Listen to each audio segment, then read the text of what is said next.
Welcome to ACU's tutorial on how to add Apple Pay to your iPhone. The first step is to locate and click on the wallet icon. Most iPhones come with the wallet app already installed. If your phone doesn't have it, you can use a search function. Swipe down on your phone screen and you'll see the search function is now at the top. Type in wallet and it should bring the application right up. After you open the wallet, tap on the plus sign in the upper right-hand corner to add your new card. This will bring up some text regarding information sharing. After you've read the policy, you can tap Continue at the bottom of the screen to move on to the next step. On the next screen, you'll have the choice to either scan your card or enter your card details manually. Next, you'll need to enter your 16-digit card number.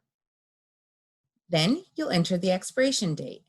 You can do this by scrolling to the month and year of your card's expiration date at the bottom of the page. Before you move on, don't forget to enter your 3-digit security code located on the back of your card. The next screen is the terms and conditions of using Apple Pay. After you've read and understand these terms and agreements, tap Agree at the bottom of the page. You may be prompted to allow Wallet to access your location. By allowing access, the app will better be able to accurately track your purchases. You may also be prompted to enter a code to verify your account with your financial institution.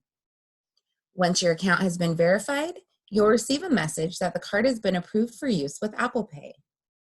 You can now click Done in the upper left-hand corner of the screen. Congratulations, your card is now connected to Apple Pay and available for you to use.